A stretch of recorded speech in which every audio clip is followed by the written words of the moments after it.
চোখে দেখবো তখন আমরা বুঝতে পারবো। জাস্ট লাগিয়ে নিব। কোন ঠিক আছে।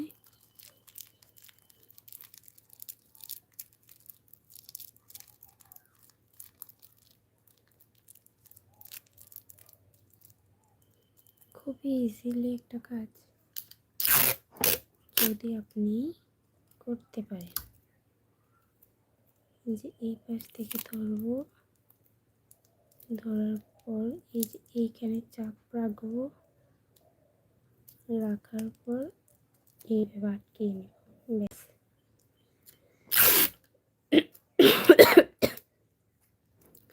তারপর আবার এই পাশে আটকাবো,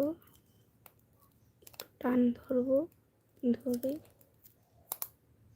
এই পাশ দিয়ে আটকে দেব। ব্যাস।